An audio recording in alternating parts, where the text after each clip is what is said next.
뉴스쇼가 수요일에 마련하는 코너입니다. 라디오 재판정.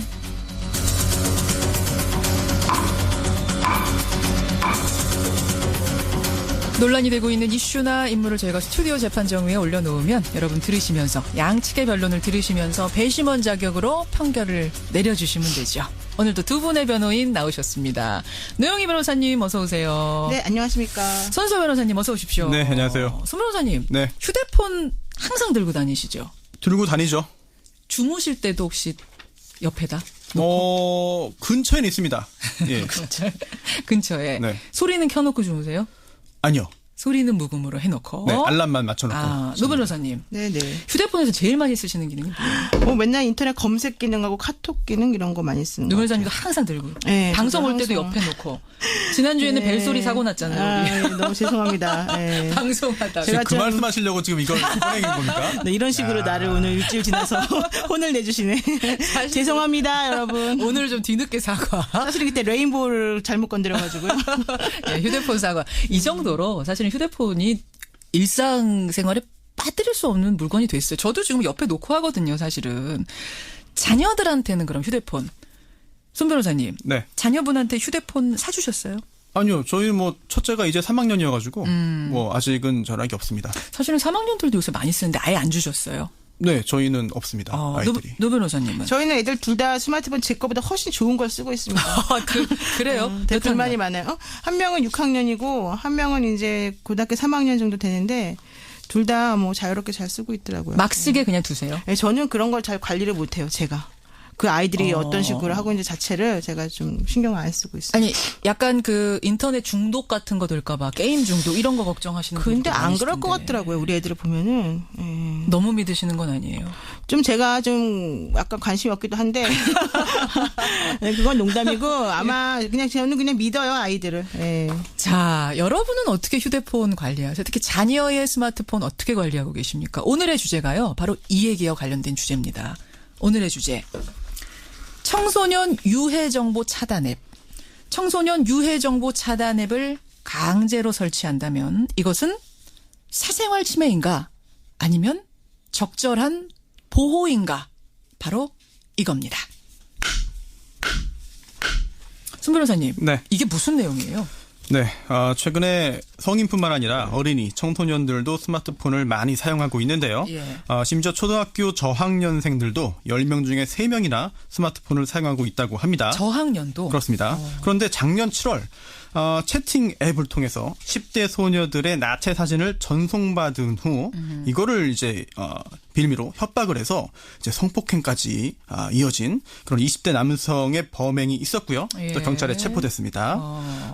청소년들이 스마트폰을 이용하면서 스스로든 아니면은 타에 의해서든 여러 가지 유해한 환경에 노출될 수 있고 그로 인한 범죄에도 이제 연결될 수 있는 가능성이 높아진 그런 상황인데요. 예. 그러다 보니까 2015년부터 우리나라도 법을 이제 개정했습니다. 전기통신사업법을 개정해서 예. 청소년들과 이동통신 사업자가 계약을 하는 경우에 그 스마트폰에 유해물 차단 앱을 반드시 설치하도록 하고 있는데요.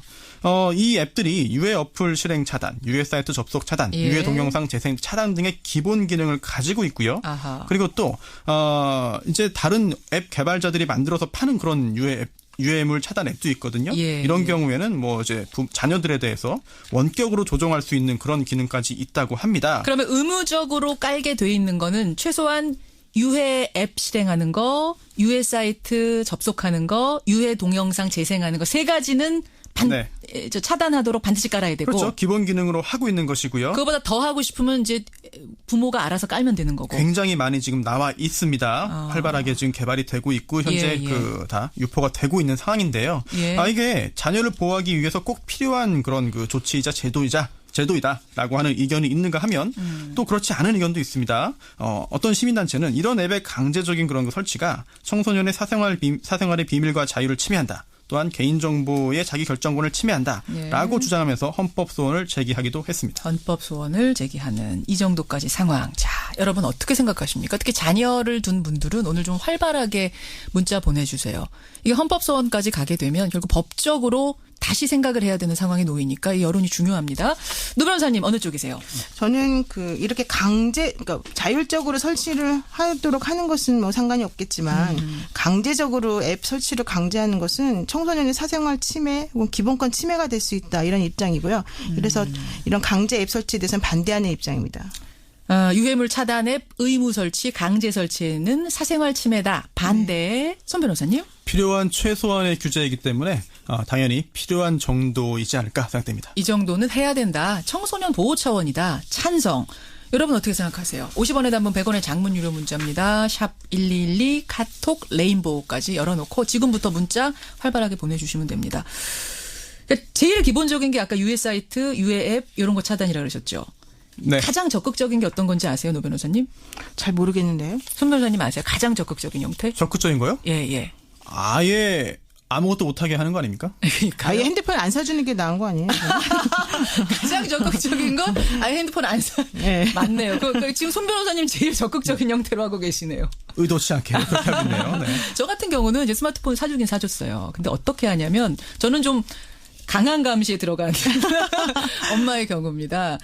원격 조정 앱이라는 게 있습니다. 이건 이제 의무는 아니고 제가 설치한 건데 열공 모드, 자유 모드 이렇게 돼 있어서 열공 모드로 제가 제 핸드폰에서 딱 누르게 되면 제가 사용하도록 허락한 기능만 사용할 수 있어요. 계산기든 전화든 문자든 또 앱도 뭐 기분 좋으면 하나 넣어주기도 하고 그러다가 자유 모드로 버튼을 누르면 다 쓸 수 있는 이런 거.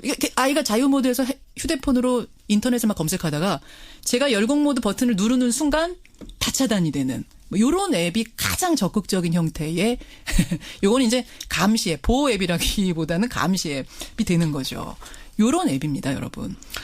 하지만 지금 법에서 규제하는 건 이런 뭐 강한 형태는 아니고 기본적인 거 유해물 차단 정도는 기본으로 해야 된다 요거거든요. 손 변호사님. 네. 어떤 의견이십니까? 네. 이게 뭐 청소년의 사생활을 침해하는 측면이 있다. 사생활을 너무 제한하는 거 아니냐. 뭐 그렇게 볼 수도 있습니다. 예. 하지만 자유라고 하는 것이 기본적으로 언제나 어떤 상황에서나 제한 없이 허용되어서는 안 되는 것이고요. 상황에 따라서 어느 정도 제한은 충분히 가능한 상황입니다. 예. 더군다나 이 경우에는요. 그동안에 문제가 많이 되었습니다. 그러다 보니까 의무적으로 설치하도록 한 법이 이제 개정되었는데 당시에 제가 국회를 들어가서 확인을 해봤어요. 예. 그랬더니 당시 재석 의원이 238명이었고 법 제정된 그때. 네. 예. 그 중에서 224명의 의원이 찬성을 했습니다. 불과 몇 명 반대 의견이 몇 명 안 돼요. 뭐 기권 등등을 제외하면. 네. 그중에 또 문재인 대통령도 당시에 그 국회의원으로서 찬성표를 던졌거든요. 압도적인 많은 수의 국회의원이 찬성을 할 정도로 당시에 이 청소년에 대한 유해물의 노출에 대한 국민적인 우려가 큰 상황이었습니다. 예. 그렇다면 설령 일부 청소년들이 유해물을 접속하지 못하고 차단되는 그런 불이익이 있다 하더라도 큰 틀에서 전체적으로 볼 때 이거는 청소년들을 보호하는 조치로서 필요한 거 아닌가 생각이 듭니다. 불이익이 있더라도 청소년들은 네. 좀 참아라. 지금 혹시 등굣길에 청소년들이 듣고 계시면 청소년이라고 자기 밝히고 문자 한번 좀 보내주세요. 청소년 생각은 많이 다를 거예요. 노 변호사님. 저는 조금 의견이 다른데요. 여러분 혹시 옛날에 빨간 마후라라고 하는 음란물 동영상 제목 기억나십니까? 저는 모르죠. 잘 모르세요? 손 변호사님 아세요? 정식 제목은 아니었고요. 사람들이 붙인 이름이었죠. 어쨌든 간에 정식 제목은 뭐예요, 그러면? 정식 제목이 없죠. 아, 그래요. 그런 동영상이 돌아다녔다. 그런 동영상들이 음란물이었는데 이제 그런 것들이 사실은 이제 많이 동영상이 전파가 된 적이 있었었고 예. 지금 이 방송을 들으시는 수많은 청취자분들도 어렸을 때부터 음란물 한두 개 안 보신 분이 없을 거예요. 솔직하게. 근데 그렇다라고 해서 그분들의 정서 발달이 매우 심각하게 문제가 됐다거나 이렇게 보지는 않거든요. 그러니까 무슨 얘기냐 하면은 예. 청소년이라고 하는 사람들을 우리가 너무 지금 무시하는 정책을 지금 펼치고 있는 중인데 요즘 같은 경우에 자율성이나 자기주도 학습 이런 걸 매우 중요시하면서 어떤 사물에 대해서 스스로가 판단하고 스스로 절제하고 스스로가 어떤 방향으로 나아갈지를 결정하도록 하는 이런 식으로 지금 교육의 방향이 나아가고 있거든요.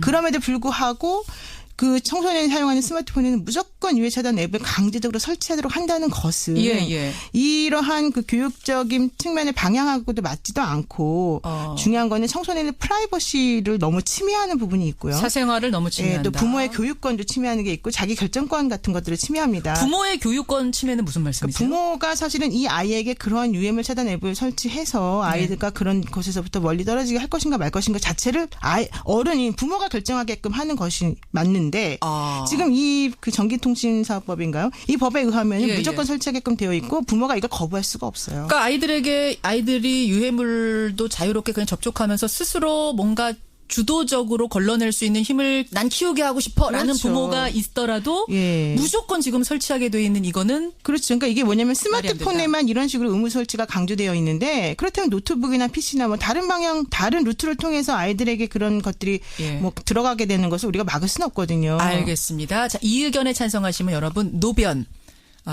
이 법에 대해 반대, 노변 반대 이렇게 보내주시면 됩니다. 손변님 어떻게 생각하세요? 네, 일단 조금 늦었습니다만 이 전기통신사업법 37조의 이 규정부터 정확하게 보고 출발해야 됩니다. 정확하게? 네. 이 제한이 과연 과도하냐 아니면 정말 필요한 최소한도냐 여부를 판단하기 위해서 법조문을 봐야 되는 것인데요. 37조 32조의 7 청소년 유해 매체물의 차단입니다. 그래서 이동통신 사업자는 청소년과 계약을 체결하는 경우에요. 청소년과 그 휴대폰 사용 계약을 체결하는 경우에 청소년 보호법에서 정한 청소년 유해 매체물 그리고 또 정보통신망법에서 정한 음란 정보에 대한 차단 수단을 제공하여야 한다. 이 두 가지입니다. 청소년 유해물과 음란물에 대한 음란 정보에 대한 차단인데요. 시행령은 조금 더 구체적으로 정하고 있습니다. 어떻게요? 이게 그 차단 수단, 차단 앱을 제공해야 되는데 통신사가 그 제공하는 방법이 이렇다. 제공하는 경우에 다음 절차에 따른다라고 하고 있습니다. 계약 체결할 때 청소년 그리고 법정 대리인 주로 부모가 되겠죠. 이 둘에게 차단 수단, 즉 앱의 종류와 내용을 고지한다, 알려준다. 아이들한테도? 네, 알려준다. 부모한테 함께 알려준다. 그리고 그 다음에 이 앱의 설치 여부를 확인한다. 그 다음에 계약을 체결한 겁니다. 그 다음에 이제 그 논란이 될 수도 있는데요. 삭제를 한 경우에 어떻게 하느냐. 아이가 그냥 알아서 삭제한 경우에? 삭제를 많이 합니다. 그래요? 또 어떻게 삭제해요라는 그런 그 질문이 통신사 홈페이지에 엄청나게 많이 있습니다. 그래요? 제가 어제 확인했는데요. 굉장히 많이 있습니다. 이게 삭제되면 삭제할 수 있어요. 근데 삭제를 하면 삭제하거나 15일 이상 작동하지 아니한 경우에는 매월 그 법정 대리인 주로 부모겠죠. 법정 대리인에게 그 사실을 차단됐습니다. 삭제됐습니다. 이거를 통지하게 돼 있거든요. 알려주게까지 돼 있어요. 네, 이런 거기 때문에 이게 최소한도로 지금 되어 있다. 그리고 또 교육권 아까 노 변호사님 좋은 말씀 해주셨는데 오히려 교육권을 보장해주는 수단인 것 같습니다. 왜요? 왜냐하면 아무거나 다 할 수 있게 해주는 게 과연 교육권이고 그렇게 하는 것이 교육권에 부합하는 것인가? 저는 약간 다른 생각인데요. 오히려 지금 우리 아이가 이 유해물 차단 앱을 삭제했구나. 라고 하는 점을 이 법을 통해 알 수 있거든요. 그렇다면 오히려 교육권을 제대로 행사할 수 있는 정보를 제공해 주는 건데. 오히려 부모한테. 이게 교육권의 제대로 된 정보 제공. 이게 바로 교육권의 실질적인 보장 아닐까 생각이 됩니다. 자, 이렇게 유해물 차단에 의무 설치 필요하다 생각하시면 손변 찬성 보내주시면 되겠습니다. 의견 한번 볼까요? 9377님. 초등학교 교사입니다. 저는 이거 설치 의무화 찬성합니다. 왜냐고요? 심각한 상태거든요. 유해 사이트에 중독돼서 멍하게 앉아있는 아이들이 많습니다. 선생님 진짜 그래요? 초등학교인데? 청소년 안정희 학생이 문자 주셨어요. 고3입니다. 등굣길에 매일 아침 듣고 있습니다. 절대적으로 제한해야 됩니다. 안정희 학생 확실해요? 혹시 안정희 학생 어머니 아니에요? 제한해야 된다. 이유 한번 보내주세요. 안정희 학생. 반면에 윤동호님은 이분은 한마디로 보내주셨네요. 여기가 북한입니까? 노 변호사님. 이분도 노 변호사님처럼 자율성이 제일 중요하다 하시는 분인 거예요. 그러니까 스마트폰에 강제적으로 앱을 설치하게 하면 모든 나쁜 것으로부터 차단이 되고 앞으로 향후 모든 그 여생을 마칠 때까지 전부 다 정리가 되냐고요. 제가 보기엔 그게 아니라고 한다면 스스로가 이것은 옳은 것, 이것은 옳지 않은 것 이런 것들을 구분할 수 있게끔 그런 능력을 길러주는 것이 더 중요하다라고 보고요. 더 중요한 게 뭐냐면은 아까 우리 그 손 변호사님 잘 말씀하셨는데 그 전기통신사업법에서는 이런 차단 수단을 제공하도록 하기만 되어 있는데 이 시행령에서 지나치게 더 확장해서 예. 청소년의 그 프라이버시와 부모 교육권을 침해할 수 있는 설치 여부를 확인하도록 하고 통지 의무까지 추가를 해서 어허. 이게 좀 더 지나치게 우리들을 너무 좀, 강한 거 아니냐. 좀 과도하게 오히려 손 변호사님은 하는 게 그게 아니냐. 또 저 교육권을 위해선 좋은 거다라고 하셨는데 그러면서 노 변호사님 예, 심하다. 이런 상황에서 차단 앱이 제대로 작동하는지 확인하기 위해서는 부모에게 문자 등을 고지를 하게 돼 있는데 예. 오히려 이 과정에서 청소년과 법정 대리인의 개인 정보를 전부 다 무조건 수집 보관해야 되는 문제가 생겨요. 아, 그런 그러니까 문제도 결과적으로 개인 부수적으로. 정보가 과도하게 예. 그들에게 이제 전달될 수 있는 부분이 있는 거고요. 더 문제는 이 우리나라의 국내 통신사하고 외국 통신사하고가 이게 달라요. 어떻게요? 그러니까 이 법규가 실질적으로는 국내 이통사만 이 법규에 대한 부담을 떠안는 셈이 됐는데 예를 들면은 그 단말기를 따로 사고 유심만 꽂아 쓰는 그런 폰에서는요. 이런 그 유해 차단 필터링 앱을 설치할 길이 없기 때문에 이게 불가능하고 또 애플 아이폰처럼 통신사의 그런 이런 탑재를 막는 외산폰이 있거든요. 이런 경우도 역시 마찬가지로 이런 유해 차단 앱을 설치할 수가 없다고 합니다. 그러니까 알겠습니다. 지금 청취자 한 분이 이런 질문 근데 주셨어요. 노변님한테 드리는 질문 같아요. 영화에도 12세 관람가, 15세 관람가, 19금 이렇게 해서 극장에 못 들어가게 하지 그렇죠. 않느냐. 바로 TV 그거죠. 시청도 그거 다 표시되는데 네. 그렇게 따지면 핸드폰도 할 수 있는 거 아니냐? 그러니까 이 핸드폰을 사용할 때 너 이렇게 나쁜 것 보지 말아라라고 얘기를 해주는 건 괜찮죠. 당연히 예. 그래야 되고 그럼에도 불구하고 강제로 무조건 설치하게끔 한 것의 문제라는 거죠. 그러니까 15세 관람 불가, 19세 관람 불가도 예. 분명히 써 있습니다. 보지 마세요. 예, 예. 만약에 볼 경우에는 부모님이랑 같이 보세요. 뭐 이런 거 써 있잖아요. 그렇죠. 그러니까 그런 식으로 본인이 스스로 선택하게끔 되어 있는데 이번 스마트폰의 경우에는 그게 아니라는 거예요. 그러니까 TV 같은 경우도 19세로 돼 있는데 동그라미가 돼 있어요. 그렇죠. 동그라미 돼 있는데 그 아이가 앞에서 본다고 해서 TV가 자동으로 꺼지거나 뭐 그렇죠. 이런 건 아니다. 예. 근데 이번에 것은 강제지 않느냐. 손 변호사님. 네, 우선 우리나라에서 그 이동통신망을 사용해서 이동통신하기 위해서는 우리나라 업체하고 계약을 할 수밖에 없고요. 그리고 또 설령 외국에서 전화기를 들여와서 예, 예. 우회하는 방법을 택한다라고 한다면 그건 어쩔 수 없습니다. 이러한 그 우리나라 법을 회피하기 위해서 뭐 여러 가지 우회 경로를 수단을 택한다고 한다면 그건 개인의 자유겠죠. 그러나 정상적으로 우리나라에서 휴대전화 이용 계약을 청소년이 자신의 명의로 체결할 경우에는 예. 당연히 이 법에 따라서 현재 설치를 해야 되는 것이고요. 그리고 개인정보 말씀하셨는데 이동통신사는 어차피 개인정보를 다 수집을 하게 됩니다. 그리고 개인정보보호법에 따라서 엄격하게 관리를 하게 되는 것이고. 그렇기 때문에 문제 없다. 네. 정보가 너무 유출되는 건 아니다. 네, 그리고 아까 그 극장과 또 비교를 하셨잖아요. 예. 극장 같은 경우에는요, 신분증을 통해서 확인할 수 있습니다. 그게 아니라 TV. TV는 그렇고 극장. 네. 극장은 그럼 어떻게 생각하세요? 극장 같은 경우에도 부모님이 같이 동반했을 경우에 들여보내주는 경우가 있는데 그래요? 요점은 뭐냐면은 네. 이거를 그러니까 나쁜 걸 보라. 나쁜 걸 뭐 들어가도 상관없다 이런 말을 하는 게 아니에요. 예. 이거 안 좋은 거에 대해서 당연히 보지 말라라고 하는 건 맞는 말인데 그것을 부모나 혹은 아이 스스로가 결정하게끔 해야 된다는 거죠. 근데 이게 강제로 되어 있으면 강제적으로 되어 있으면 그거를 스스로 결정 못 한다는 거예요. 아이뿐만 아니라 어른까지도. 그 부분. 휴대전화의 특성을 봐야 됩니다. 왜냐면요, 당연히 자율적으로 잘 걸러내고 뭐 좋지 않은 거니까 안 보고 하면 좋죠. 그러나 현실적으로 그게 불가능한 상황이고 안 되니까. 휴대폰의 경우에는 어린 아이들이 학생들이 어른의 통제 없이 어디서 은밀하게 모든 걸 볼 수 있다라고 한다면은 휴대폰의 그 기기의 특성상 굉장히 위험한 상황에 노출될 수 있기 때문에 다른 매체보다 조금 더 적극적으로 규제를 하는 거죠. 기기의 특성. 자, 오늘 생각보다 뜨겁네요. 저는 이게 뭐 단순한 주제인 줄 알았는데 이야기를 듣다 보니까 양쪽이 다 논리가 있어요. 얘기가 되는 얘기입니다. 여러분의 의견 마지막으로 한 번 더 확인하는 동안 여러분 문자 보내주세요. 최종 집계하겠습니다. 5076님. 또 초등학교 교사. 오늘 선생님들이 문자 많이 주시네요. 초등학교 교사인데요. 한 초등학교 4학년부터 음란물을 보기. 4학년부터 봅니까?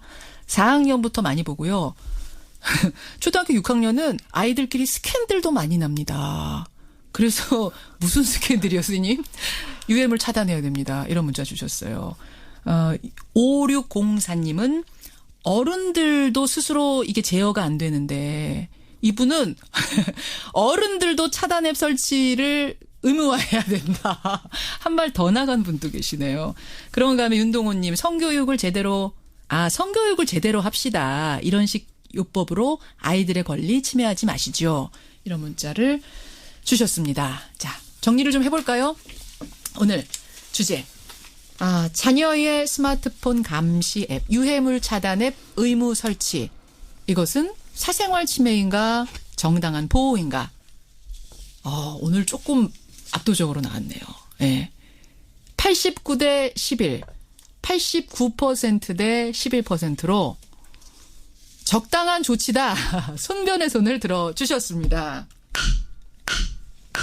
아, 노변님. 네네. 예상은 좀 하셨죠? 이렇게 될 그렇죠. 거라고. 사실은 그게 이제 아이들을 위해서 부모님들이 생각하기에 필요하다고 생각하니까 이런 정책까지 나오는 것이고 법에도 규정이 되어 있는 거죠. 근데 이제 그런 법을 통하는 것도 중요하겠지만 예, 예. 스스로 자율적으로 결정할 수 있도록 우리가 환경을 조성해 주는 것도 필요한 것 같습니다. 그래요. 손 변호사님. 네, 성인들 휴대전화의 강제 설치는 절대 반대합니다. 네, 청소년과 성인의 차이가 분명히 존재하기 때문에 예. 이게 뭐 음란물 당연히 뭐 안 되는 것이죠. 현행법에 예. 따라 규제를 받습니다. 그런데 특히나 청소년이라는 특성 예. 여기에 휴대전화가 결합되어서 나온 규제이기 때문에 현재로서는 타당한 조치가 아닌가 생각됩니다. 짧게 하나만 여쭐게요. 오늘 결론 여러분이 내려주신 결론과 상관없이 헌법 소원 들어가면 시민단체가 이거 이길 수 있다고 보세요, 노 변호사님? 저는 못 이길 것 같아요. 현실적으로 지금 그 헌법재판소의 분위기라던가 거기서 내세우는 논리 같은 걸 생각해 본다면은 아마도 헌법소원이 좀 뭐 기각되지 않을까. 손 변호사님도? 그렇습니다. 아, 두 분 다 헌법 소원은 시민단체 말리고 싶다. 이쪽으로 손 들어주시고. 말리고 싶지는 않습니다. 해보는 건 좋아요. 해보는 건 해야 시도는 돼요. 좋다. 네. 이렇게 오늘 마무리하고요. 여러분의 의견 많이 들어왔네요. 저희가 꼼꼼하게 나중에도 다 읽어보고 정책에 반영할 수 있는 방법 찾아보겠습니다. 고생하셨습니다. 네, 고맙습니다. 감사합니다. 라디오 재판정 손수호 변호사, 노영희 변호사였습니다.